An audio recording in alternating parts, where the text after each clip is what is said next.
ஸ்ரீமதே ராமானுஜாய நமஹ. ஸ்ரீவைஷ்ணவ சம்பிரதாயமும் ஸ்ரீவைஷ்ணவ சம்பிரதாயத்திலே இருக்கக்கூடிய கருத்துக்களும் கடல் போன்றவை. அந்த கடலிலே நமக்கு சில விஷயங்கள் தெரிந்திருக்கின்றன. ஆனால் நமக்கு தெரியாத விஷயங்கள் பல உள்ளன. நம்ம எல்லோருக்குமே தெரியாத விஷயங்களிலே நிறைய சந்தேகங்கள், இந்த கேள்விகள் எல்லாம் இருக்கும். இந்த கேள்விகளுக்கெல்லாம் யார் பதில் சொல்லுவா? யாரிடத்தில் போய் இந்த கேள்விகளுக்கெல்லாம் பதில் கேட்பது என்ன ஒரு கவலை நம்முள்ளே இருந்து கொண்டே இருக்கும். இந்த ஒரு கவலையையும் மக்களுக்கு, அதாவது ஸ்ரீ வைஷ்ணவர்களுக்கு இருக்கக்கூடிய பொதுவான கேள்விகளுக்கு, சந்தேகங்களுக்கு விடையளிக்க வேண்டும் என்கிற ஒரு சிறு முயற்சியை இப்பொழுது மேற்கொள்கிறோம். பல சிறந்த வித்வான்களை வரவழைத்து அவர்களிடத்திலே நம்மிடம் இருக்கக்கூடிய கேள்விகள், சந்தேகங்களை எல்லாம் கேட்டு அவர்களிடத்திலே நல்ல விடையை பெற்று அந்த விடை எல்லோருக்கும் போய் சென்று சேர வேண்டும் என்பதற்காக இந்த ஒரு சிறு முயற்சி. இன்றைய கேள்வி பதில் நிகழ்ச்சியிலே நம்மோடு இணைந்திருப்பவர் திருவல்லிக்கேணி அத்தங்கி ஸ்ரீனிவாசாச்சாரியர் சுவாமி. சுவாமியை ஸ்ரீ வைஷ்ணவ உலகத்திலே பலருக்கும் தெரிந்திருக்கும். இளம் வயதிலேயே திவ்ய பிரபந்தம் கைங்கரியம் செய்கிறார். திருவல்லிக்கேணி பெருமாளுக்கு வேதபாராயண கைங்கரியம் செய்கிறார். புஷ்பங்களை எல்லாம் கட்டி கொடுக்கிறார். சுப்ரபாதம் கைங்கரியம், பெருமாளை திருப்பள்ளி உணர்த்துகின்ற கைங்கரியத்தை செய்கிறார் நாள்தோறும். இன்னும் தம்முடைய வாழ்க்கையை கைங்கரியத்துக்காகவே அர்ப்பணித்திருக்கக்கூடிய ஒரு சுவாமி. ஆச்சாரிய புருஷர் என்பதனாலே பஞ்சசம்ஸ்காராதிகளை செய்து சிஷ்யர்களை உருவாக்கி நல்லுபதேசங்களை செய்து அவர்களை வழிநடத்தி கொண்டும் வருகிறார். இன்னும் நாங்கள் எல்லாம் ஒரே ஆச்சாரியனிடத்திலே, அடியனுடைய தகப்பனாரிடத்திலே பகவத் விஷய காலக்ஷேபம் என்ன, ரகசிய கிரந்தங்கள் காலக்ஷேபங்கள் என்ன எல்லாம் கேட்டுக்கொண்டு வந்தோம், கேட்டுக்கொண்டு வருகிறோம். அந்த சுவாமியினிடத்திலே இன்றைய தினம் சில கேள்விகளை கேட்க இருக்கிறோம். முதற்கண் சுவாமியை இந்த நிகழ்ச்சிக்கு எழுந்தருளிமைக்கு அடியனுடைய நன்றி கலந்த வணக்கங்களை தெரிவித்துக் கொள்கிறேன். சுவாமி, நேர கேள்விகளுக்கு போயிடலாம். நம்முடைய ஸ்ரீ வைஷ்ணவ சம்பிரதாயத்திலே ரகசியத்திரயம்னு அடிக்கடி அதை ரொம்ப பெருமையாக சொல்லுகிறோம். இந்த ரகசியத்திரயங்கள் என்னால் என்ன, அதனுடைய முக்கியத்துவம் என்ன, இன்றைய காலகட்டத்திலே இந்த ரகசியத்திரயத்தை நாம் தெரிந்து கொண்ட பிற்பாடு அதை ஏதாவது அனுஷ்டானத்திலே கொள்ள முடியுமா? ரகசியத்திரயத்தை நான் தெரிந்து கொண்டேன் என்று சொன்னால் இதை எப்படி நான் என்னுடைய வாழ்க்கையை முறையாக மாற்றுவது என்கிற கேள்வி பலருக்கும் இருக்கிறது. இதற்கான விடையை சுவாமி சாதிக்க வேண்டும். ஸ்ரீமதே ராமானுஜாய நமஹ. ரகசியத்ரயம் என்ன அந்த சொல்லிலே நாம் அறிந்து கொள்ள வேண்டியது 3 ரகசியங்கள் என்று பெரியோர்கள் தெரிவிக்கிறார்கள். திரயம்னா 3, ரகசியம்னா ரொம்ப நுட்பமான பொருள். அந்த ரகசியத்ரயத்தை ஒரு ஆச்சாரியனிடத்தில் போய் அடிபணிந்து கற்க வேண்டும். பஞ்சசம்ஸ்காரம் என்கிற அந்த முறையிலே ஒரு சிஷ்யனானவன் ஒரு ஆச்சாரியனை அடைந்தால் அப்போ அவருக்கு தாபம், புன்றம், நாமம், மந்திரம், யாகம் என்று 5 சம்ஸ்காரங்கள். அதிலே மந்திரம் என்கிற அந்த சம்ஸ்காரத்தில் தான் இந்த ரகசியத்ரயம் என்பது உபதேசிக்கப்படுகிறது. 3 ரகசியங்கள்: பிரதம ரகசியம், த்விதீய ரகசியம், சரம ரகசியம் என்று 3 ரகசியங்கள். அதில் முதல் ரகசியம் திருமந்திரம் என்று தெரிவிக்கப்படுகிறது. இரண்டாவது துவயமகா மந்திரம், மூன்றாவது சரமஸ்லோகம். திருமந்திரம், துவயம், சரமஸ்லோகம் என்ற இந்த 3 ரகசியத்ரயம் என்று பெரியோர்கள் தெரிவிக்கிறார்கள். ஸ்ரீ வைஷ்ணவன் என்று சொன்னாலே இந்த ரகசியத்ரயத்தை அவசியம் அறிந்து கொண்டிருக்க வேண்டும் என்பது ஆச்சாரியர்கள் காட்டியிருக்கிற முக்கியமானதொரு அடையாளம். யார் ஸ்ரீ வைஷ்ணவன் என்றால் இப்போ இந்த ரகசியத்ரயத்தை நன்கு தெரிந்து கொண்டிருக்க வேண்டும். ஞானம், அனுஷ்டானம், அதை அனுஷ்டானத்திலும் கொண்டிருக்க வேண்டும்.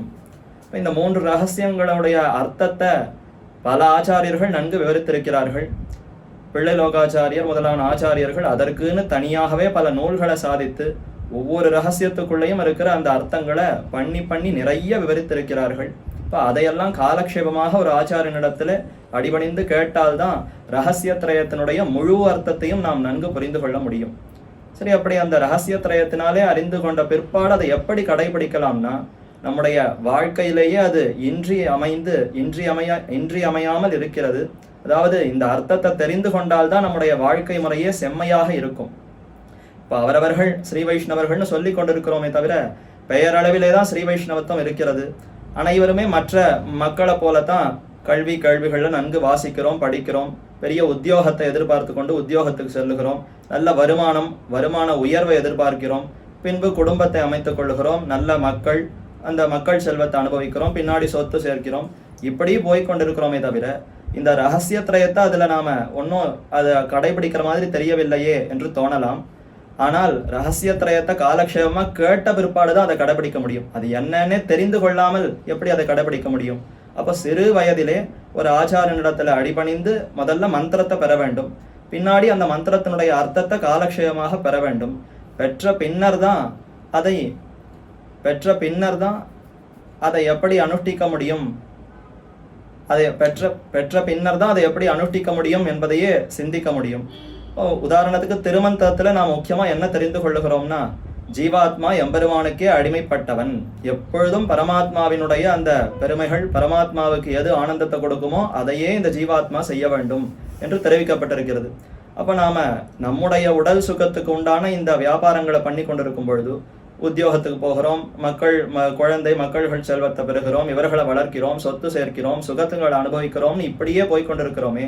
அப்போ இதிலிருந்து சற்று விலகி அல்ல இவர்கள் அத்தனை பேரும் எம்பெருமானுடைய அடியவர்கள், என்னுடைய மனைவி, என்னுடைய மக்கள் இவர்கள் அல்ல, இவர்களெல்லாம் எம்பெருமானாலே எனக்கு கொடுக்கப்பட்டவர்கள், என்னிடத்துல இருக்கிற சொத்து அத்தனையும் எம்பெருமான் எனக்கு கொடுத்திருக்கிறான் என்று இப்படி புரிந்து கொள்ளுவதற்கே இந்த ரகசியத்திரயம்ங்கிறது தான் அடிப்படையான ஞானம். இப்ப திருமந்திரம் துவயம் சரம ஸ்லோகத்தை தெரிந்து கொண்டால்தான் என்னிடத்துல இருக்கிற அத்தனையுமே பெருமானாலே எனக்கு கொடுக்கப்பட்டவை என்பதை புரிந்து கொண்டு, அப்போ பெருமானுடைய சொத்து, பெருமானுடைய செல்வம்னு சொன்னா எவ்வளவு பாதுகாப்பாக ஜாக்கிரதை உணர்வோடு அதை இன்னும் நன்கு பண்ணி அதை நன்கு சேகரிக்க வேண்டும், நன்கு அதை சம்ரட்சிக்க வேண்டும், சரியான விதத்திலே செலவு செய்ய வேண்டும் என்பதிலே அப்பதான் நமக்கு புத்தியே போகும். அப்ப அதற்கெல்லாம் அடிப்படையானது இந்த ரகசியத்திரய ஞானம். அதை தெரிந்து கொண்டு அனுஷ்டானத்துல கொண்டு வர்றதுங்கிறது ரொம்ப பெரிய விஷயம் அல்ல. அதை தெரிந்து கொண்ட பிற்பாடு உடனேயே அது அனுஷ்டானத்துல வந்துவிடும். அந்தந்த செயல்களை செய்யும் பொழுதே ஓஹோ, இப்ப நாம காலக்ஷேபத்துல கேட்ட அர்த்தத்தை தான் இப்போ இப்படி தெரிந்து கொண்டிருக்கிறோம், இப்ப இனிமே இப்படி கொண்டுதான் இந்த காரியங்களை செய்யணும். நம்முடைய சுகத்துக்காக செல்வத்தை சம்பாதிப்பது கூடாது, எம்பெருமானுடைய கைங்கரியத்துக்கு, பாகவத கைங்கரியம், ஆச்சாரிய கைங்கரியத்திற்காகத்தான் செல்வம். மனைவி மக்கள் அனைவருமே பாகவதர்கள், அவர்களோடு சேர்ந்து இந்த கைங்கரியத்தை செய்ய வேண்டும் என்று இப்படி நம்முடைய கண்ணோட்டம் எல்லாம் மாறுவதற்கே இந்த ரகசியத்திரயம் தான் அடிப்படையாக இருக்கிறது. இப்போ அதை தெரிந்து கொண்டால், காலக்ஷேபம் கேட்டு அதை உணர்ந்து கொண்டால் உணர்வுபூர்வமாக இந்த அனுஷ்டானங்களை நன்கு செய்யலாம். அப்போ இந்த காலகட்டத்தில் கூட ரகசியத்திரயம்ங்கிறது ஒன்றும் நமக்கு ரொம்ப தூரக்க இருக்கு, எட்டாமல் இருக்கு, அதை அனுஷ்டிக்க முடியாது என்பதே கிடையாது. ஏன் அதை அனுஷ்டிக்க முடியாதுன்னு நினைக்கிறோம்னா, அந்த ஞானம் இல்லாததுனால நினைக்கிறோம். அந்த ஞானத்தை காலக்ஷேபம் மூலமாக பெற்றுவிட்டால் அப்ப நிச்சயம் அதை அனுஷ்டானத்துல கொள்ள முடியும் என்பதில் எந்த சந்தேகமும் இருக்காது. அப்போ சுருக்கமா சொல்றதா இருந்தா, இது தேகத்தினை பத்தின ஒரு ஞானம் இல்லாமல் ஆத்மாவை பத்தின ஒரு உள்ளபடியான ஒரு ஞானம். இப்போ ஆத்மாவை நாம் உணர வேண்டியது அது முதல் படி. அது ஆத்மாவை உணர்ந்து விட்டால் இந்த ஆத்மா அவனுக்கு சேஷப்பட்டது, பகவானுக்கு சேஷப்பட்டது அப்படின்றத நாம் உணர்ந்து விட்டால், இப்போ சாமி சாய்த்தாப்புல நம்ம கிட்ட இருக்கிற சொத்துக்களோ இல்லை நம்ம இருக்கக்கூடிய வசதிகள் எல்லாமே பகவானுடைய கைங்கரியத்துக்காக ஏற்பட்டிருக்கின்றன, அதுக்காகத்தான் பண்ணணும், இதெல்லாம் நாம் அனுபவிப்பதற்காக எதையுமே நாம் நினைக்கக்கூடாது அப்படின்ற அந்த நினைவு வருவது தான் இந்த ரகசியத்திரயத்தை நாம் தெரிந்து கொள்வதற்கு ஒரு முக்கியமான அதாவது தெரிந்து கொண்டு அதை வாழ்க்கை முறையாக மாற்றுவது என்னால் அது இதுதான். அதாவது சுவாமி சொன்ன மாதிரி இந்த திருமந்திரம்னு சொன்ன மாதிரி திருமந்திரம் அந்த கடைசியில் அந்த நாராயணாய அப்படின்ற பதத்தில் பகவானுக்கு பண்ணக்கூடிய கைங்கரியத்தை தான் அங்கு பிரார்த்திக்கப்படுகிறது. அப்போ இந்த கைங்கரியம் பிரார்த்திக்கப்படுவதனாலே நான் மட்டும் கைங்கரியம் பண்ணால் போகாது, என்னை சேர்ந்தவர்கள் என்ன, என்னுடைய சொத்துக்கள், அதாவது என்னுடைய சொத்துக்கள்னு எதுவுமே கிடையாது, நம்முடைய என்ன சொல்லலாம், அது நம்முடைய வசத்தில் இருக்கக்கூடியவை, ஏன்னா எல்லாம் பகவானுடைய சொத்துக்கள், அது எல்லாமே பகவானுக்கு கைங்கரியம் பண்ணுறதுக்காகத்தான் இத்தனை வசதியே பெருமாள் நமக்கு கொடுத்துருக்கார் அப்படின்ற எண்ணத்தோடு நம்முடைய வாழ்க்கை முறையை மாற்றுவது தான் ரகசியத்திரயத்தை நாம் அது தெரிந்து அதை வாழ்க்கை முறையாக மாற்றுவது அப்படின்றது ரொம்ப அழகான ஒரு பதில் சுவாமி. அடுத்த ஒரு கேள்வி சாதிக்கணும் அதில். அடுத்த கேள்வியாக, இந்த ஸ்ரீ வைஷ்ணவர்கள் நாம் எப்போ பெரியவர்களை பார்த்தாலும் எது நடந்தாலுமே, நல்லது நடந்தாலும் சரி கெட்டது நடந்தாலும் சரி, எல்லாம் பகவத் சங்கல்பம், நான் என்ன பண்ணுறது, பகவத் சங்கல்பம் இல்லைன்னு சொல்லுவா. ஒரு விஷயம் நடக்கலைன்னா பகவத் சங்கல்பம் இல்லைன்னு சொல்கிறா. ஒரு விஷயம் நடந்து போச்சுன்னா நான் ஒன்றும் பெரிய முயற்சி எடுக்கலை, என்னால் ஒன்றும் இல்லை, பகவானுடைய சங்கல்பம் இருந்தது அதனால நடந்தது அப்படின்னு சொல்கிறான். அப்போ நம்முடைய நினைவை நாம் எப்படி அந்த ஒரு மெச்சூர் ஸ்டேட் ஆஃப் மைண்டுன்னு சொல்கிறா இல்லையா, அந்த நிலைக்கு நாம் எப்படி கொண்டு வர வேண்டும்? எல்லாமே பகவானுடையதுன்னு நினைக்கக்கூடிய ஒரு மனோபாவம் சொல்லலாம் நம்ம, ஆனால் வரமாட்டேன்றது. ஏதாவது ஒரு காரியம் நன்னா பண்ணால் அது நான் தான் பண்ணேன்னு நமக்கு தோன்றது. கெட்டது பண்ணாக்கா நம்ம என்ன நினைக்கிறோம், நான் பண்ணல, அது இன்னொருத்தர் தப்பு பண்ணிட்டாருன்னு நமக்கு. இது உலக இயற்கை, இதிலிருந்து நம்ம தப்பிக்க முடியாது. ஆனால் இந்த மனோபாவம் எல்லாம் பகவத் சங்கல்பம்னு சொல்லக்கூடிய ஒரு காரணம் என்ன? இந்த மனோபாவத்தை நாம் எப்படி வளர்த்து கொள்ளலாம்? ஏன்னா இன்றைக்கி இருக்கக்கூடிய இந்த காலகட்டத்திலே இது என்னுடையது, நான் பண்ணேன் அப்படின்னு நினைக்காமல் இது பகவான் பண்ணினான். பகவத்கீதை முழுக்க இந்த கர்மயோகத்தை பற்றி சொல்லும் பொழுதே இதை பற்றி தான் அதிகமாக பேசப்படுகிறது. எந்த காரியம் பண்ணாலும் அந்த கர்மத்தை நான் பண்ணேன் என்கிற ஒரு நினைவு இல்லாமல் பகவான் பண்ணான், அப்படி என்னை கொண்டு பகவான் செய்தான் என்ற நினைவோடு பண்ண வேண்டும்ன்றது தான் கர்மயோகத்தினுடைய ஒரு அடிப்படை கொள்கை. இந்த ஒரு மனோபாவம், பக்குவம் இது வருவதற்கு என்ன பண்ணணும்? முதல்ல பகவத் சங்கல்பம்னா என்னன்னு சாதிச்சுட்டு அதுக்கப்புறம் அந்த மனோபாவம் வருவதற்கு என்ன நாம் எப்படி முயற்சிக்க வேண்டும் என்பதை சுவாமி தெரிவிக்க வேண்டும். பகவத் சங்கல்பம் என்று கூறுகிறோம். பகவான் அவருடைய அருளாலே தான் இந்த ஜகத்தே நன்கு சம்ரட்சிக்கப்படுகிறது. காக்கும் இயல்பினன் கண்ணபெருமான் என்று ஆழ்வாரும் தெரிவிக்கிறார். ஜெகத் அனைத்தையும் படைப்பவர், அதை நன்கு காப்பவர், பிரளய காலத்தில் அதை நன்கு தம்முடைய திருவயிற்றில் வைத்து ரட்சிப்பவர், அனைத்து ஜீவராசிகளையும் நன்கு காப்பவர், ரட்சிப்பவர் பகவான். இப்போ அத்தனை ஜீவராசிகளும் எம்பெருமானுடைய நியமனம் கட்டுப்பாடிலே தான் அமைந்திருக்கிறார்கள். நின்னனர் இருந்தனர் கிடந்தனர் திரிந்தனர், நின்னிலர் இருந்திலர் கிடந்திலர் திரிந்திலர், எண்ணுமோர் இயல்பினர் எனனின வறியவர், எண்ணுமோர் இயல்போடு நின்னவன் திடரே என்று நம்மாழ்வார் தெரிவிக்கிறார். எல்லா செயல்களுமே ஜீவாத்மாவினுடைய அத்தனை பிரவிற்த்தி நிவிருத்தி அது அத்தனையும் எம்பெருமானுடைய ஒரு கட்டுப்பாட்டிலே அமைந்திருக்கிறது. பிரவிற்த்தி நிவிருத்தி இந்த மாதிரி வார்த்தைகளை அப்படியே நம்ம விளக்கிட்டே வந்துட்டா எல்லாருக்கும் சுலபமாக இருக்கும். பிரவிற்த்தினா ஒரு செயலில் ஈடுபடுவது, ஈடுபாடோடு ஒரு செயலை செய்ய முனைந்தால் அது பிரவிற்த்தி. நிவிருத்தினா விடுபடுவது, செயலிலிருந்து செயல் அறுதி, எந்த செயலையும் செய்யாமல் அதிலிருந்து பின்வாங்கினால் அதை நிவிருத்தின்னு சொல்லுவார்கள். இப்போ அப்படி எல்லாமே எம்பெருமானுடைய கட்டுப்பாட்டில் தான் அமைந்திருக்கிறது என்று கூறுகிறார்கள். அதைத்தான் பகவத் சங்கல்பம். பகவானுடைய அருளின்றி, அவருடைய ஒரு ஆணையின்றி எந்த செயலுமே நடைபெறாது. நாம கையை தூக்கணும்னு நினைத்தாலும் பகவான் உள்ளிருந்து அதற்கு அனுமதி பண்ணாதான் இந்த கையை மேலே தூக்க முடியும். கையை தூக்கின கை மறுபடியும் கீழே வருதுன்னு சொன்னால் அதுதான் நிவிருத்தி. அப்படி கீழே தானே விழுவதற்கும் எம்பெருமானுடைய ஒரு அனுமதி இருந்தாதான் அது கீழே வரும். இப்படி அனைத்துமே எம்பெருமானுடைய ஒரு கட்டுப்பாட்டில் இருக்கிறதுனால தான் பெரியோர்கள் எது நடந்தாலும் அது பகவத் சங்கல்பம் என்று தெரிவிக்கிறார்கள். ஆனால் இதில் சந்தேகம் ஏற்படும். நல்ல காரியங்கள்லாம் நடைபெற்றால் அப்போ அது பகவத் சங்கல்பம் என்று தாராளமாக சொல்லிவிடலாம். அனைத்து நன்மையுமே எம்பெருமானால தான் நடைபெறுகிறது.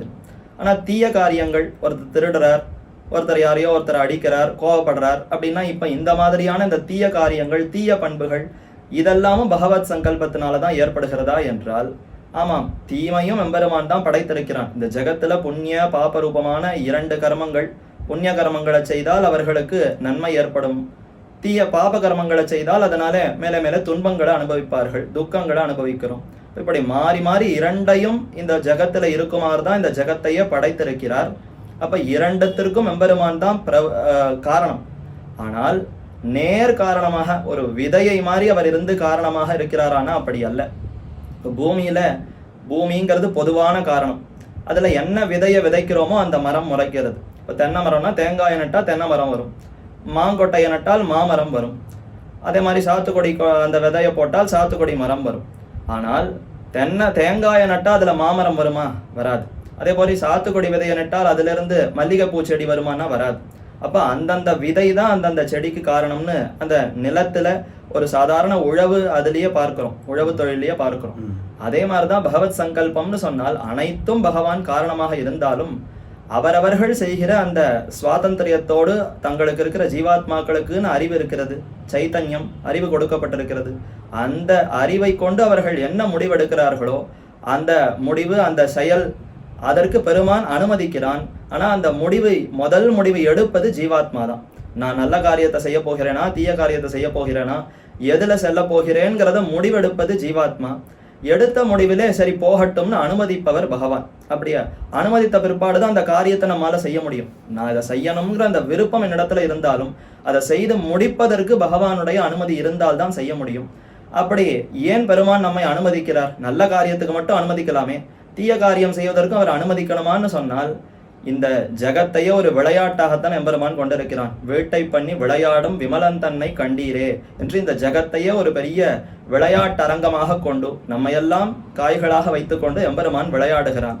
அப்போ அவரவர்களுக்குன்னு ஒரு சுவாதந்திரியத்தை கொடுத்து இதை பயன்படுத்து என்றையும் கொடுத்திருக்கிறான். அப்போ அந்த சுதந்திரத்தன்மையோடு நமக்கு இருக்கிற அந்த அறிவை பயன்படுத்தி நாம் நல்ல விதத்துல போகிறோமா, பிரவர்த்திக்கிறோமா, அல்லது தீய காரியங்கள்ல போகிறோமாங்கிற அந்த முடிவெடுக்கிற சக்தியை பகவான் நமக்கு கொடுத்திருக்கிறான். அதை கொண்டு நாம் நல்ல காரியங்கள்ல எழுந்தால் மேலே மேலே நம்மை நல்ல காரியங்களை நன்கு வளர்த்து நம்மை உயர்ந்த அந்த நற்பண்புகளை கூடியவனாக ஆக்குகிறான்.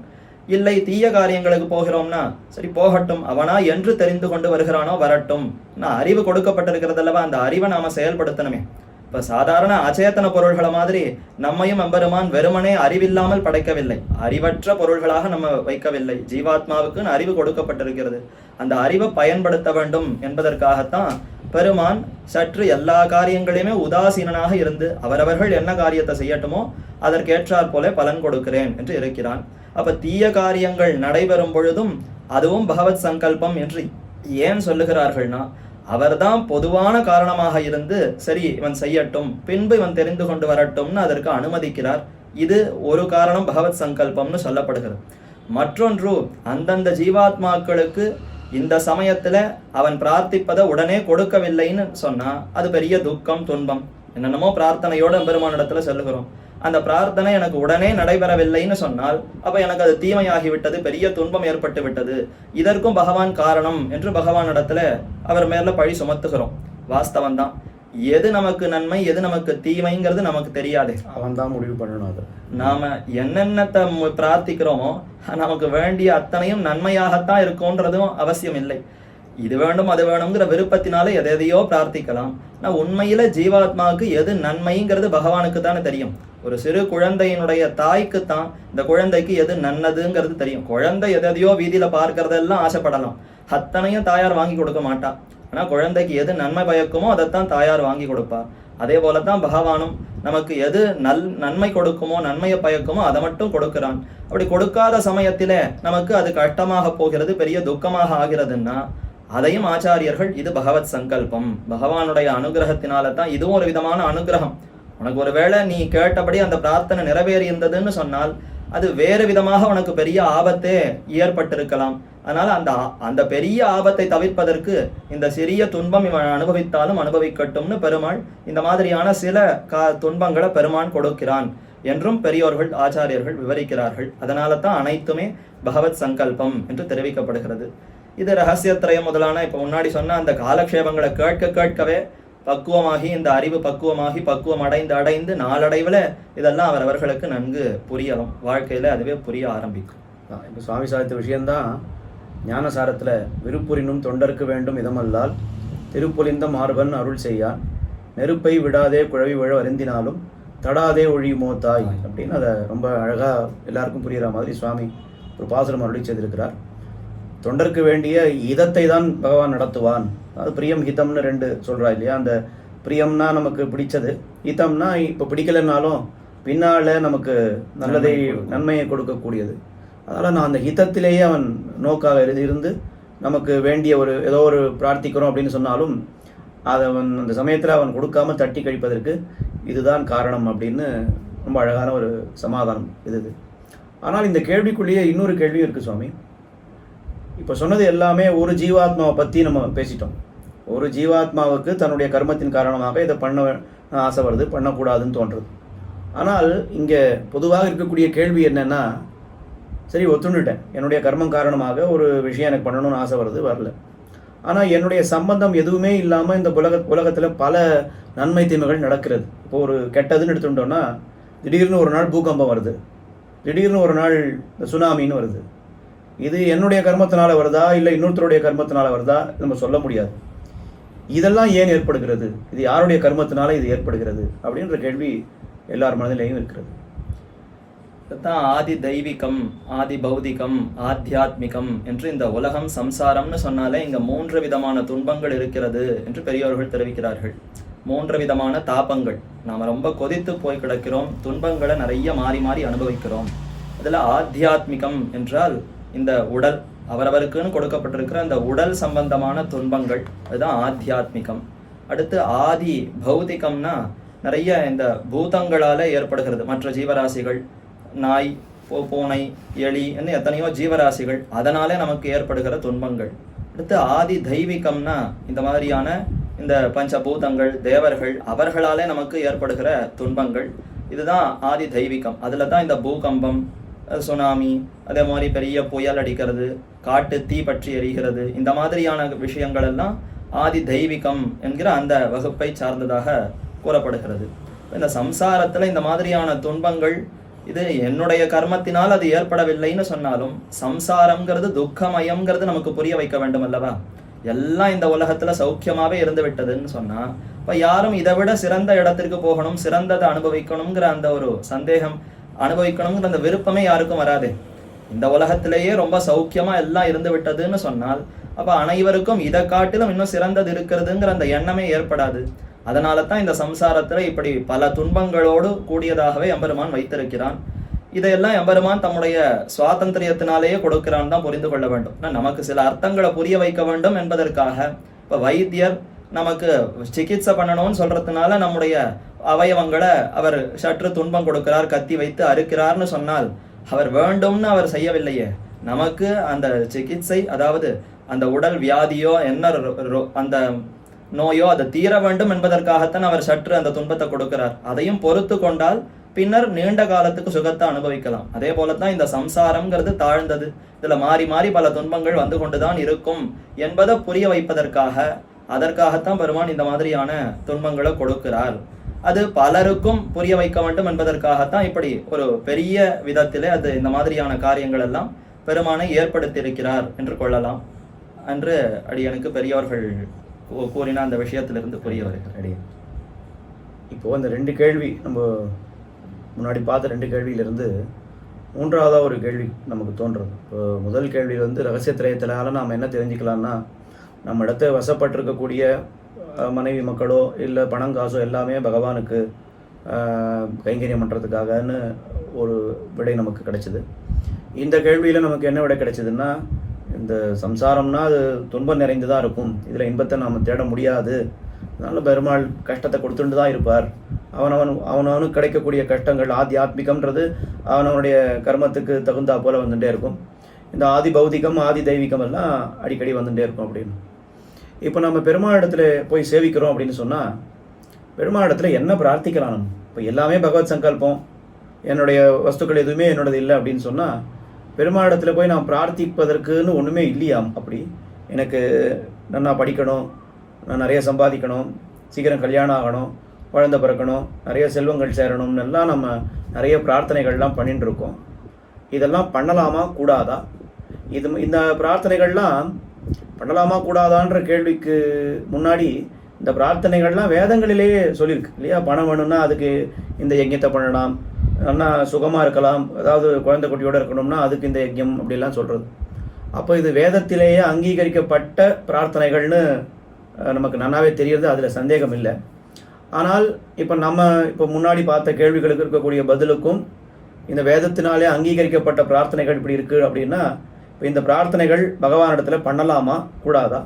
இப்போ கூடாதுன்னு சொன்னால் என்ன பிரார்த்திக்கலாம் பகவானிடத்தில்? எதுவுமே பிரார்த்திக்கக்கூடாதுன்னா, எனக்கு உடம்பு சரியில்லை, நான் எல்லாமே பெருமாள் பார்த்துப்பார்னு சொன்னால், உதாரணத்துக்கு எனக்கு உடம்பே சரியில்லைன்னா நான் மருந்து கூட சாப்பிடக்கூடாதா? பெருமாள் எல்லாமே பார்த்துப்பார், எல்லாமே பகவத் சங்கல்பம், நான் எதுக்கு மருந்து சாப்பிடணும்? என்னைக்கு சரியாகிறதோ சரியாகட்டோன்னு அப்படி இருந்துடலாமா? இல்லை இதை எப்படி நடைமுறையில் படுத்துவது? பெருமாளத்தில் என்ன பிரார்த்திக்கணும், பிரார்த்திக்கலாமா கூடாதா? அப்படி இந்த மாதிரியான விஷயங்களை பிரார்த்திக்கக்கூடாதுன்னா என்ன பிரார்த்திக்கணும் பகவான் இடத்துல? கோயிலுக்கு போனாலோ இல்லை நம்ம ஆற்றுல இருக்கக்கூடிய பெருமாள் இடத்துல நாம் என்ன பிரார்த்திக்க வேண்டும்? பிரார்த்தனைகள் என்று பல விதங்கள் அமைந்திருக்கின்றன. சுவாமி சொன்னா போல வேதங்கள்லேயே நிறைய விஷயங்களை பிரார்த்தித்து எம்பெருமானிடத்தில் பெறுவதற்கு பல வழிகள் கூறப்பட்டிருக்கிறது. வாஸ்தவம்தான். பகவான் அனைத்தையுமே கொடுக்கிறார். ஞானம் இச்சேத்து ஜனா ஞானம் ஒவ்வொருத்தர் ஒவ்வொன்று கொடுக்குறா அப்படின்னு சொல்லும் பொழுது எல்லா ஜீவராசிகள், அதாவது அத்தனை தேவர்களுக்கும் அந்தர்யாமியாக இருக்கிற எம்பெருமான் அனைத்து புருஷார்த்தங்களையும் கொடுக்கிறான். சர்வலாபாய கேசவஹா என்று கேசவ பெருமாள் அனைத்தையுமே கொடுக்கிறார் என்பது வாஸ்தவம்தான். அவரிடத்துல போய் அத்தனையும் பிரார்த்திக்கலாம். ஆனால் யார் அந்த விருப்பங்களை எல்லாம் பிரார்த்திக்கலாம் என்பதுல தான் சற்று வேறுபாடு அமைந்திருக்கிறது. இப்போ ஸ்ரீ வைஷ்ணவர்கள்னு சொல்றோம், ரகசியத்திரய ஞானம் ஏற்பட்டவர்கள்னு சொன்னா பிரபன்னர்கள் அவர்கள் இதை பிரார்த்திக்கலாமா என்பது கேட்டால் அப்பதான் அதுல கொஞ்சம் நெருடல் வருகிறது. சரிதான புரிதல் இருந்தால் அப்ப இதை எதையுமே பிரார்த்திக்க மாட்டார்கள். இல்லையே, அந்த அளவுக்கு புரிதல் எங்களுக்கு வரவில்லைன்னு சொன்னால் அது கொஞ்சம் கொஞ்சமா கேட்க கேட்க கண்டிப்பா வரும். நாம ஏதோ சும்மா ஒரு நாளைக்கு ஒரு அரை மணி நேரம் கேட்டுட்டோம், அதுக்கப்புறம் மற்ற அலுவல்கள்லயே ஈடுபடுகிறோம்னு சொன்னால் இப்போ உடனே அது வராது. அந்த கேட்ட அர்த்தத்தை மீண்டும் மீண்டும் சிந்திக்க சிந்திக்க சிந்திக்க அப்படி நாள்பட ஓஹோ, இதனால அப்ப மற்ற பிரார்த்தனைகளை எல்லாம் நம்ம கேட்கவே வேண்டாமே. எப்போ எனக்கு தாயாக தந்தையாக எம்பெருமான் இருக்கிறாரோ அப்ப நிச்சயம் எல்லாத்தையும் எனக்கு அவரே கொடுக்க போகிறார். நாமே நினைத்து பார்க்கலாமே, நாம சிறு குழந்தையாக இருக்கும் பொழுது நாம பிரார்த்தித்தா நம்முடைய பெற்றோர்கள் நமக்கு எல்லாத்தையும் செய்தார்கள். ஒரு குழந்தை தானே அழுகிறது, அதற்கு எந்த சமயத்துல என்ன கொடுக்க வேண்டும், அதற்கு எப்போ பால் கொடுக்கணும், எப்போ அதை தூங்க பண்ணணும், எப்போ குளிப்பாட்டணும் என்கிற அத்தனை விஷயமும் குழந்தை கேட்டா தாயார் தகப்பனார் செய்கிறார்கள்னா அல்லவே. அந்த குழந்தைக்கு எது வேண்டும்ங்கிறது தாயார் நன்கு தெரிந்து கொண்டு தாமே செய்கிறாள். அதே போலத்தான் ஜீவாத்மா பகவானுடைய உடைமை, பகவான் தான் நமக்கு தாயா தகப்பனா இருக்கிறார்ங்கிறத புரிந்து கொண்டால் அப்ப நிச்சயம் அவர் செய்வார், நாம எதையுமே பிரார்த்திக்க வேண்டாம் என்கிற அந்த புரிதல் நமக்கு நன்கு ஏற்படும். நம்முடைய குடும்பத்திலேயே இந்த உதாரணம் இருக்கிறதே, நாமே அதற்கு ஒரு உதாரணமாக இருக்கிறோங்கிறச்ச அதை நாம நன்கு உணர்ந்து கொண்டால் அப்ப மற்ற பிரார்த்தனைகள் நமக்கு கூடாது. ஆனாலும் வேதங்கள்ல ஏன் அது கூறப்பட்டிருக்கிறதுன்னா படிப்படியாக அவர்களை உயர்த்தி கொண்டு வர வேண்டுமே. ரொம்ப சாதாரண நிலையில இருக்கிற மக்கள் அவர்களுக்கு எதையுமே பிரார்த்திக்க கூடாதுன்னு சொன்னா ஒண்ணுமே புரியாது. தெய்வம் அனைத்தையும் கொடுப்பார், உன்னுடைய கஷ்டங்கள் எல்லாம் போகும்னு சொன்னாதான் அனைவரும் நம்பி இந்த தெய்வத்தை பற்றுவதற்கே வருவார்கள். இப்ப வேதம்ங்கிறது கருணையோடு அனைவருக்கும் உபதேசிக்க வேண்டும் என்கிற காரணத்தினாலே அப்படி கூறியிருக்கிறது. பல வழிகள் இருக்கு, எல்லா வழிகள்லையும் சிறந்த மேன்மையை பெறலாம். குலம் தரும் செல்வம் தந்திடும் அடியார் படுதுயர ஆயினவெல்லாம் நிரந்தரம் செய்யும் நீழ்விசும் பருளும் அருளோடு பெருநிலம் அளிக்கும் வளம் தரும் மத்தும் தந்திடும் பெத்ததாயினும் ஆயின செய்யும் நலம் தரும் சொல்லை நான் கண்டு கொண்டேன் நாராயணா என்னும் நாமம் என்று திருமங்கையாழ்வாரே தெரிவிக்கிறாரே. அந்த திவ்ய பிரபந்தத்தினுடைய தொடக்கத்திலேயே எல்லா பலன்களையும் இந்த திருநாமம் கொடுக்கும். எம்பெருமானுடைய அந்த திருநாமத்தை சொன்னால் அனைத்து இன்பங்கள் அத்தனை சுகங்களையும் பெறலாம்னு தெரிவிக்கிறாரேன்னு சொன்னால் ஆமாம், அனைத்து சுகங்களையும் பெறலாம். இதெல்லாம் பெறலாம்னு முதல்ல கீழே இருக்கிறவர்களை உயர்த்தி கொண்டு வருவதற்கு பல வழிகள் வேதங்களிலே கூறப்பட்டிருக்கிறது. ஆனால் நாம எம்பெருமானுக்கு அடிமைங்கிறத தெரிந்து கொண்டு இப்ப எம்பெருமானுக்கு கைங்கரியங்களை செய்யும் பொழுது அப்போ இந்த பலன்கள் எல்லாம் தன்னடைய ஏற்படும். பெருமானே நமக்கு இந்த பலன்களை கொடுக்கிறார். நாம பிரார்த்தித்து பெற வேண்டும் என்கிற அவசியமே இல்லாமல் நாம எம்பெருமானுக்கு அடியவன்கிறத புரிந்து கொண்டு அடியவன்னா என்ன பண்ணணும், அப்ப என்ன பிரார்த்திக்கணும், பெருமானிடத்துல இந்த மற்ற விஷயங்கள் எதையும் பிரார்த்திக்காமல் ஒழிவில் காலமெல்லாம் உடனாய் மண்ணி வழிவிலா அடிமை செய்ய வேண்டும் நாம் என்று கைங்கரியத்தை தானே பிரார்த்திக்கணும். அடிமைன்னு சொன்னாலே அப்ப அடியவன் என்ன பண்ணணும், எஜமானர் தலைவனுக்கு தொண்டுகளை செய்யணும். அதுதானே ஒரு அடிமைக்கு இருக்கிற ஸ்வரூபம். ஒருத்தர் சிறந்த வாத்தியார் அப்படின்னு சொன்னா அப்ப அவர் நல்ல பாடத்தை கத்துக் கொடுப்பார், நிறைய மாணவர்களுக்கு சிஷ்யர்களுக்கு அவர் பாடம் சொல்லி கொடுப்பார்னு சொன்னால்தான் அவர் சிறந்த வாத்தியார்னே சொல்ல முடியும். ஒரு சிறந்த பாடகர் அப்படின்னா நல்ல பாடல்களை பாடினால்தான் அவருக்கு பாடகருங்கிற பெயரே அமையும். அதே மாதிரி ஜீவாத்மா அடிமை என்ற பெயர் இருந்தால் அப்ப அடிமை தொழிலை செய்தால்தான் அவருக்கு அடிமைங்கிற பெயர் சித்திக்கும். அடிமைன்னு பெயர் மாத்திரம் வைத்துக்கொண்டு அடிமை கைங்கரியங்களையே செய்யவில்லைன்னு சொன்னால் இப்ப அந்த பெயர் நமக்கு பொருந்தாது, பொருத்தமா இருக்காது. அப்போ நாம ரகசியத்திரய ஞானத்தை பெற்ற பிரபன்னர்கள் சரணாகதி செய்தவர்கள் என்ன பிரார்த்திக்க வேண்டும்னா எப்போதும் பெருமானுடைய தொண்டுகள் கைங்கரியங்களை பிரார்த்திக்க வேண்டும். அந்த கைங்கரியத்தை பிரார்த்தித்து பெருமானுடைய தொண்டுகள்ல ஈடுபட்டு கொண்டிருந்தால் பெருமான் தம்முடைய தொண்டர்களை விட்டு விடுவாரா? தம்முடைய தொண்டர்கள்னு சொன்னா அப்ப அவருக்கு எவ்வளவு அன்பு இருக்கும், எத்தனை ஆதரவு இருக்கும். அவரே பார்த்து நல்ல ஆரோக்கியத்தையும் நல்ல குடும்பத்தையும் நல்ல செல்வத்தையும் நல்ல உற்றார் உறவினர்கள்னு அத்தனையும் அவரே கொடுக்கிறார். இதைத்தான் கொண்ட வெண்டீர் மக்களுத்தார் சுத்தத்தவர் பிறரும் கண்டதோடு பட்டதல்லால் காதல் மத்து யாதுமில்லை. இந்த செல்வமோ இந்த சுகமோ உற்றார்களோ உறவினர்களோ யாராலும் ஒரு பிரயோஜனம் இல்லைன்னு ஒரு பாசுரத்துல நம்மாழ்வார் தெரிவித்தார். ஆனா அதற்கு முன் பதிகத்துல முடிக்கும் பொழுது நல்ல கோட்பாட்டுலகங்கள் முன்னிலும் தான் நிறைந்த அல்லிக்கமல கண்ணனை அந்தன் குருகூர் ஷடகோபன் சொல்லப்பட்டவாயிரத்துள் இவையும் பத்தும் வல்லார்கள் நல்ல பதத்தால் மனைவாழ்வர் கொண்ட பெண்டிர் மக்களே என்று எம்பெருமான பற்றினவர்கள் சிறந்த பாகவதர்களோடு சிறந்த உற்றார் உறவினர்களோடு நல்ல சீரும் சிறப்புமாக இருந்து கைங்கரியங்களை செய்வார்கள் என்று தெரிவிக்கிறார். அப்போ ஜீவாத்மா எம்பெருமானுக்கு அடிமைங்கிறத புரிந்து கொண்டால் என்ன பிரார்த்திக்கணும்னா, அடிமை எதை பிரார்த்திக்கணும்? ஆண்டவனிடத்துல அந்த அடிமை தொழில் கைங்கரியங்களை பிரார்த்திக்கணும். அப்படி பிரார்த்தித்தால் மற்ற எதையுமே நம்ம பிரார்த்திக்கவே வேண்டாம். பெருமாள் தாமே நமக்கு என்னென்ன வேணுமோ அத்தனையும் கொடுக்கிறார். ஏன்னா நான் தான் அவருடைய சொத்தாகி விடுகிறோமே. தம்முடைய சொத்தை அவர் சாதாரணமாக விட்டு விடுவாரா? ஆனா நமக்கு அதிலே ஈடுபாடோ அதுல எதிர்பார்ப்போ இல்லாமல் பெருமானுடைய முகம் அலர்த்தி அதுல மட்டும் ஈடுபாடோடு அதையே எதிர்பார்ப்போடு கைங்கரியங்களை செய்தால் அப்போ மற்றது தானே வரும். அதை நாம எதிர்பார்க்கவே வேண்டாம். அது எம்பெருமானே நமக்கு மற்றதை கொடுக்கிறார். அடுத்து ஒரு கேள்வி, உடல் நோய்பட்டிருக்கிறது, உடல் நோய்வாய்ப்பட்டால் அப்ப மருந்து உட்கொள்ளலாமா கூடாதா?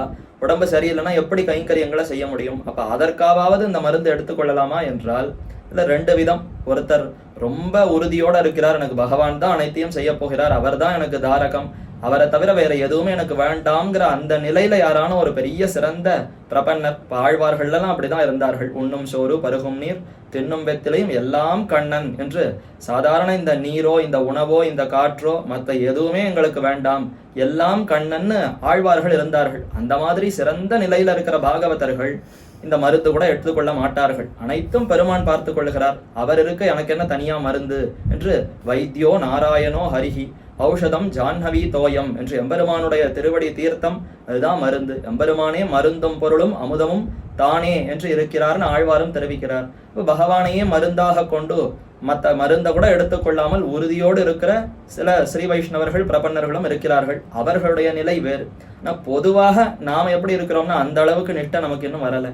அப்போ இந்த மருந்தை உட்கொள்ளுவது எதற்குன்னு சொன்னால் கைங்கரியத்துக்கு தடையில்லாமல் இருப்பதற்கு இந்த மருந்தை உட்கொள்ளலாம் என்று பெரியோர்கள் தெரிவிக்கிறார்கள். இந்த மருந்து நமக்கு குணப்படுத்துகிறதுங்கிற அந்த எண்ணமும் இல்லாமல் இந்த மருந்துக்கும் அந்தர்யாமி பகவான் தானே.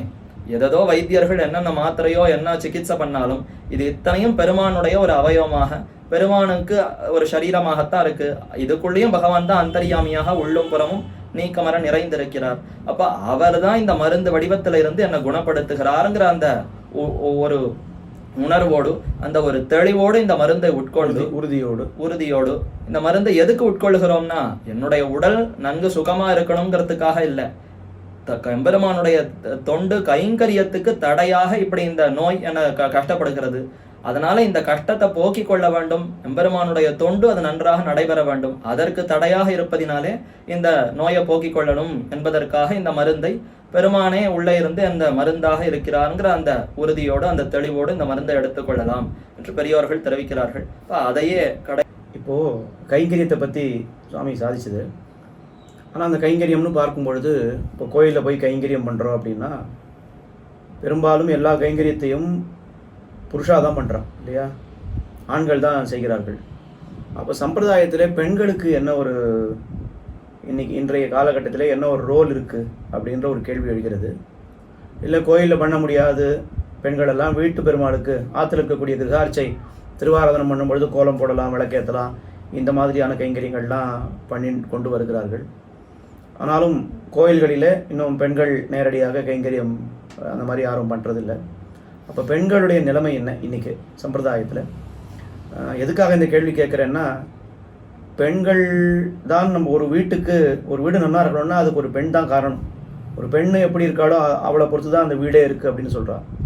அப்போ இன்றைக்கு சில இடங்களில் பார்க்கும்பொழுது சம்பிரதாயத்தில் ஒரு நாட்டம் குறைகிறது அப்படின்னா அப்போ அந்த பெண்கள் தான் அந்த வீட்டில் இருக்கக்கூடிய எல்லாரையும் சம்பிரதாயத்தில் ஈடுபடுத்தணும்னா அது அந்த பெண்ணால் தான் முடியும், ஒரு தாயால் தான் முடியும். அது இப்போ பெண்களுடைய நிலைமை என்ன இன்றைக்கி? அவர்கள் என்ன செய்யலாம்? இன்னும் சம்பிரதாயத்தை முன்னேற்றுவதற்கு பெண்கள் இன்னும் என்ன செய்ய வேண்டும்? வீட்டில் நம்ம ஆற்றுல இருக்கக்கூடிய பெருமாளுக்கு கோலம் போட்டு விளக்கேற்றினா போருமா, இல்லை வேற என்ன பண்ணலாம்? சுவாமி சொன்னா போய் ஒரு பெண் தான் அந்த கிரகத்தில் இருக்கிற அத்தனை பேரையும் வழிநடத்துகிறாள் என்றே சொல்லலாம். இன்னும் தர்மசாஸ்திரங்களில் கூட சொல்லும் பொழுது ரொம்ப ஒரு பெரிய சந்தேகம் வந்துடுத்து. அது எங்கே பார்த்தாலும் தீர்வே இல்லைன்னா அப்போ அதை யார்கிட்ட கேட்டு தெரிந்துக்கலாம்னா அவரவர் கிரகங்கள்ல ரொம்ப மூத்த வயதான பெண்கள் யாராவது இருப்பா, ஆறான மூதரியும் அம்மனைமார் சொல்லுவார். அந்த பெண்ணிடத்துல போய் கேட்டா அவ சரியான பதில சொல்லுவா என்று இது சாஸ்திரங்கள்ல பெரியோர்கள், மனு முதலான பெரியோர்களே தெரிவித்திருக்கிறார்கள். அப்ப அந்த அளவிற்கு பெண்களுக்கு சம்பிரதாயத்திலையும் சரி எங்கேயுமே முக்கியத்துவம் கொடுக்கப்பட்டிருக்கிறது. ஆனா இந்த காலகட்டத்துல அவர்கள் அந்த அந்த ஒரு மதிப்பை அவர்கள் புரிந்து கொள்ளவில்லை என்றுதான் சொல்லணும்.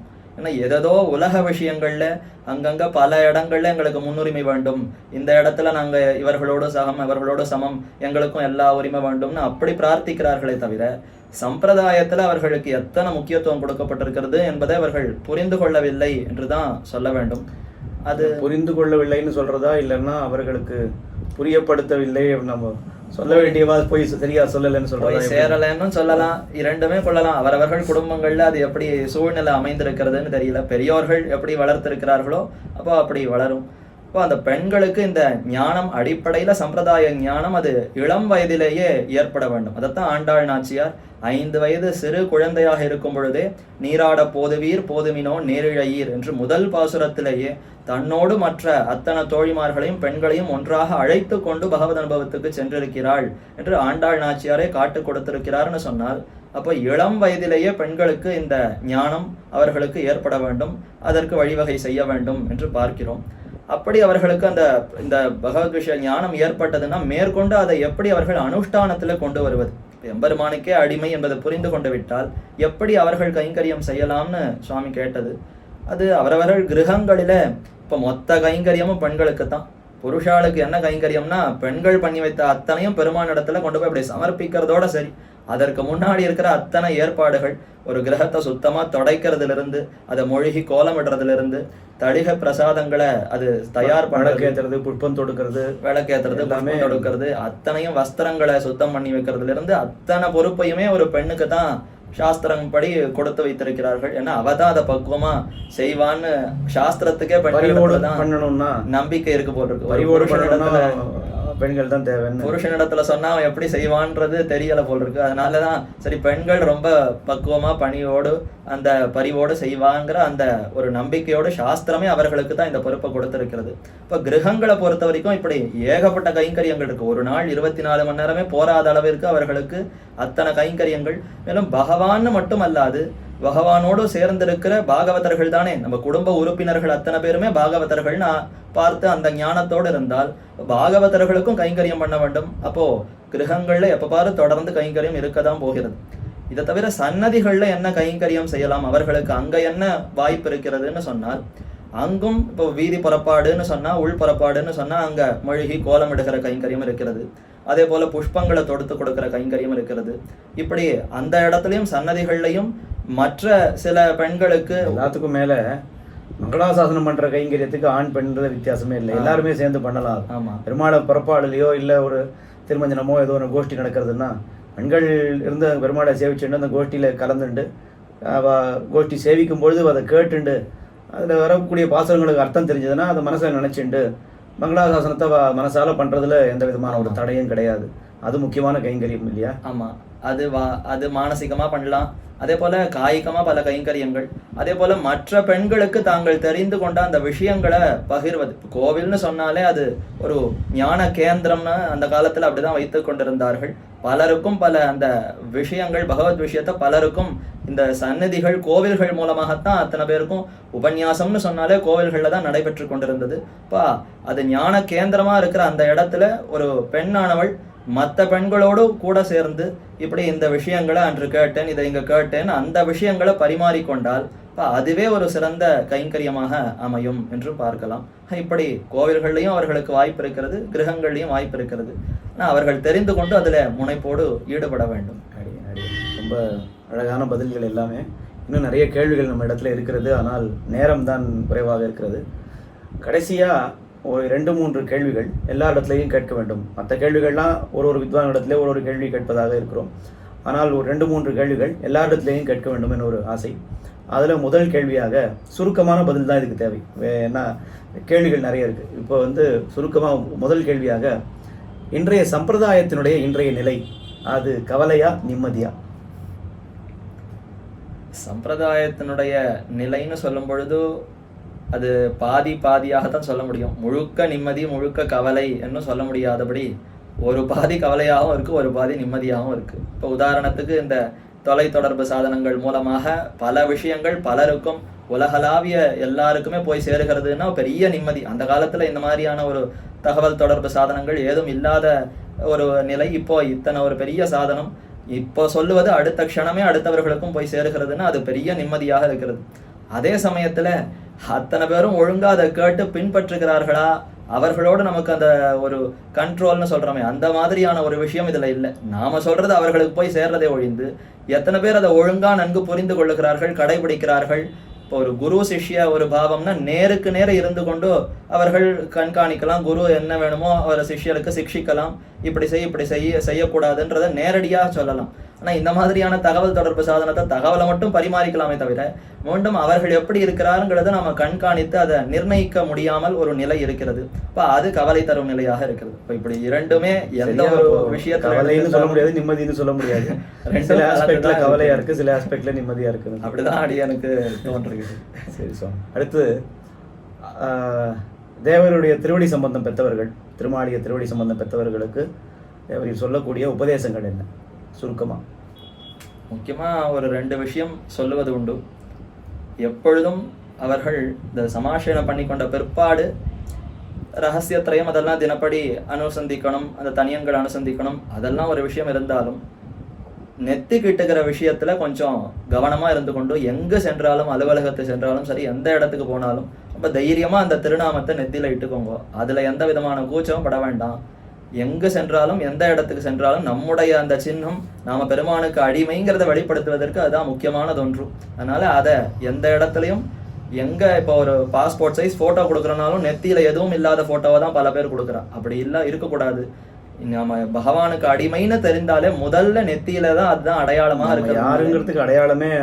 அதனால திருமண் காப்பு தான், திருமண் காப்போடு தான் இருக்க வேண்டும்ங்கிறத ஒன்றும் அது ஒரு முக்கியமான ஒரு இதுவாக சொல்லுவது உண்டு. இரண்டாவது, ஆழ்வார்கள் ஆச்சாரியர்களுடைய திருநக்ஷத்திரத்தை தெரிந்து கொண்டு கடைசி பட்சம் அன்றைக்கு வாழி திருநாமத்தையாவது சேவிக்க வேண்டும். நாம அந்தந்த சன்னதிகளில் போய் திருவதார உற்சவத்தை கொண்டாடுற சமயத்துல பங்கு கொள்ள முடிந்தால் பெரிய பாக்கியம். ஆனால் எங்கேயோ கிராமத்துல இருப்பவர்களுக்கு அதெல்லாம் வசதி வாய்ப்பு இல்லைன்னா இப்போ கடைசி பட்சம் அவரவர்களுக்கு நாளொட்டி கேலண்டர் இருக்கு, அதுல பார்த்தாவது நாள் நட்சத்திரத்தை புரிந்து கொள்ளலாம். ஒரு ஆணி சுவாதி வந்ததுன்னா பெரியாழ்வார் திருநக்ஷத்திரம், ஆணி அனுஷம் நாதமுனிகள் திருநக்ஷத்திரம்ங்கிற இந்த குறைந்தபட்சம் இந்த நாள் நட்சத்திரங்களை தெரிந்து கொண்டு வாழி திருநாமத்தை சேவித்து அவருடைய திருவடிகளுக்கு பல்லாண்டு பாட வேண்டும் என்று இது ஒன்று. இந்த 2 விஷயத்த சிஷ்யர்கள், அதாவது திருமண் காப்பு கண்டிப்பா எல்லாரும் எல்லா சமயங்களிலேயும் சாத்தி கொள்ள வேண்டும், இட்டுக்கொள்ள வேண்டும். 2வது, ஆழ்வார் ஆச்சாரியர்களுடைய திருநட்சத்திரங்களை தெரிந்து கொண்டு, எல்லா ஆச்சாரியர்களுடைய திருநட்சத்திரம் தெரியலனா கூட ஓரான் வழி ஆச்சாரியர்கள் குரு பரம்பரையில் இருக்கக்கூடிய ஆச்சாரியர்களுடைய திருநட்சத்திரங்களையாவது தெரிந்து கொண்டு அன்னைய தினம் ஒரு பெருமாளுக்கு, நம்ம ஆத்துல பெருமாளுக்கு ஒரு திருவாராதனம் பண்ணி தலிகை சமர்ப்பித்து குறைஞ்சபட்சம் அவருடைய ஸ்ரீ சூக்திகளை நாம் பாராயணம் பண்ணலாம். இல்லைன்னா குறைஞ்சபட்சம் அவருடைய வாழி திருநாமத்தையாவது நாம் சொல்லி அவர்களை ஒரு அன்னைய தினம் ஒரு 2 நிமிஷம் அவரை ஸ்மரிக்கலாம், ஒரு நினைவிலே கொள்ளலாம் அப்படின்ற ஒரு அழகான 2 விஷயங்கள். அடுத்த கேள்வியாக 4 விஷயம் சொல்லணும். அப்படியாவது தேவருக்கு பிடிச்ச திவ்யதேசம் எது, பிடிச்ச ஆழ்வார் யார்? அதாவது எல்லா திவ்யதேசமும் பிடிக்கும், எல்லா ஆழ்வாரும் பிடிக்கும், அது கேள்வி இல்லை. எல்லாமே பிடிச்சாலும் அது ரொம்ப அதீதமான பிரீத்தின்னு ஒன்று இருக்குமோ இல்லையோ, அந்த பிடித்த திவ்யதேசம், பிடித்த ஆழ்வார், பிடித்த திவ்ய பிரபந்தம், பிடித்த உற்சவம் என்ன, இந்த 4த்தையும் சுருக்கமாக சொல்லணும். பிடித்த திவ்ய தேசம்னு சொன்னால் அடிய நிறைய திவ்ய தேசங்களுக்கு போய் பரிச்சயம் இல்லை. நிறைய திவ்ய தேசத்துல போய் சேவித்ததோட சரி, அங்க போய் ரொம்ப காலம் இருந்து பல உற்சவங்களை சேவித்த அந்த அனுபவம் இல்லை. நித்தியபடி இருந்து நித்தியவாசமா இருக்கிறது திருவல்லிக்கேணி திவ்ய தேசம். அதனால ஸ்ரீ பார்த்தசாரதி எம்பெருமான் அவருடைய திருவடி வாரத்துல தினமும் அவர் என்ன அடிய நீங்க வைத்து கொண்டு கைங்கரியம் பெற்றுக் கொள்ளுகிறார்னா அது அவருடைய கருணையாலே நடைபெறுகிறது. அதனால அந்த எம்பெருமான் அவர் எழுந்தருள் இருக்கிற இந்த திவ்யதேசம் தான் ரொம்ப முக்கியமான பிடித்தமான திவ்யதேசம் என்று கொண்டிருக்கிறேன். அடுத்து பிடித்த ஆழ்வார்னு சொன்னால் திருமங்கை ஆழ்வார். அவர் இல்லைன்னா நமக்கு இத்தனை திவ்யதேசங்களோ இத்தனை அர்ச்சாஸ்தலத்தினுடைய பெருமையோ ஏதும் தெரிந்திருக்காது. மற்ற ஆழ்வார்கள் எத்தனையோ பாசுரங்கள் அருளி செய்திருக்கிறார்கள். ஆனால் திவ்ய தேசம் அதுல பிராவண்யத்தோடு கைங்கரியங்களை செய்ய வேண்டும். அங்க இருக்கிற பாகவதர்கள், அங்க இருக்கிற விருட்சம், குலம் இதெல்லாம் கூட உயர்வு பெருமை பெற்றவைங்கிறத திருமங்கை ஆழ்வார் ரொம்ப ஸ்பஷ்டமா பல பாசுரங்களையும் அதை வர்ணித்து தெரிவித்திருக்கிறார். அதனால ஆழ்வார்களுக்குள்ளே திருமங்கை ஆழ்வார் ரொம்ப பிடித்த ஆழ்வார்னு சொல்லலாம். பிடித்த திவ்ய பிரபந்தம். திவ்ய பிரபந்தம்னு சொன்னால் ரொம்ப எளிய விதத்திலே அனைவருடைய மனதையும் கவரும் விதத்திலே அமைந்திருப்பது திருப்பாவை. சங்கத்தமிழ் மாலை 30 என்று ஆண்டாள் நாச்சியார் அருளி செய்திருக்கிற அந்த திருப்பாவை சிறு குழந்தைகளிலிருந்து பெரியவர்கள் வர அத்தனை பேரும் ஈடுபட்டு சேவிக்குமா போல ரொம்ப எளிய நடையிலே உயர்ந்த அர்த்தங்களை கொடுத்திருப்பதினாலே அது ரொம்ப பிடித்த திவ்ய பிரபந்தம் என்று திருப்பாவையை சொல்லலாம். பிடித்த உற்சவம்னு சொன்னால் அது இப்போ மன்னார்குடி ராஜகோபால சுவாமி அங்க வெண்ணெய்த்தாழி உற்சவம் என்கிறது ரொம்ப சிறப்பாக நடைபெறுகிறது. இன்றைக்கும் கோகுலத்துல எப்படி அவர் பல பேரிடத்துல அடி வாங்கியிருப்பார், பல கோபிமார்கள் எல்லாம் அவரிடத்துல எப்படி அடி வாங்கி அவர் கஷ்டப்பட்டிருப்பாரோ அது அத்தனையும் இன்னைக்கும் மன்னார்குடியில அந்த ஒரு நாள், வருஷத்துக்கு ஒரு நாள், பங்குனி மாசம் அந்த ரோஹிணி நட்சத்திரத்துக்கு முதல் நாள் இந்த வெண்ணெய்த்தாழி உற்சவம்ங்கிறது நடைபெறுகிறது.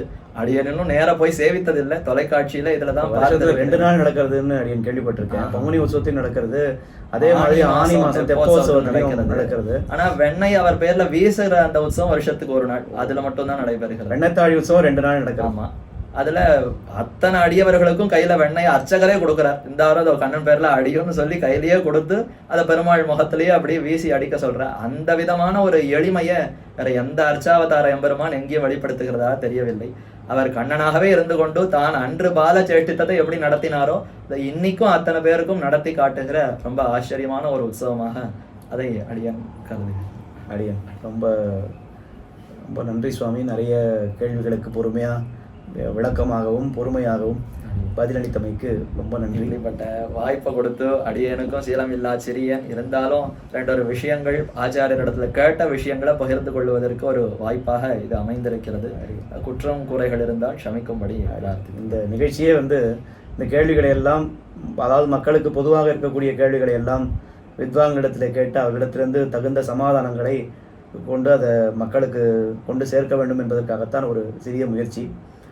மேன்மேலும் பல வித்வான்கள் இந்த நிகழ்ச்சியிலே கலந்து கொள்ள இருக்கிறார்கள். பல பேரோட தொடர்பில் இருக்கிறோம்.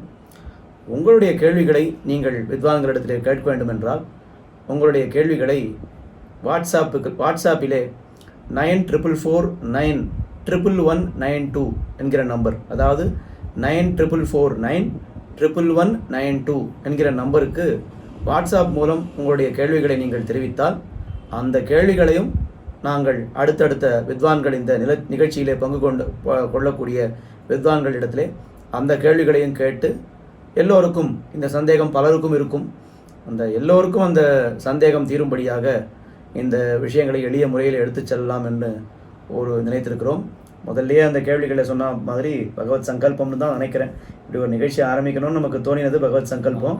அதில் இப்போது இந்த நிகழ்ச்சி நாம் இன்னைக்கு ஒளிப்பதிவு செய்திருப்பது அதுவும் பகவத் சங்கல்பம். இந்த நிகழ்ச்சி தொடர்ந்து நடக்க வேண்டும் என்னும் பகவத் சங்கல்பம் இருக்க வேண்டும் என்று பிரார்த்திக்கிறோம். அதை தவிர நம்மால் வேற ஒன்றும் சொல்ல முடியாது. அந்த பங்களித்து இங்கே பங்கு கொண்டமைக்கு மறுபடியும் அடியேன் நன்றிகளை கூறி ரொம்ப அடியேன் தன்யோஸ்மி.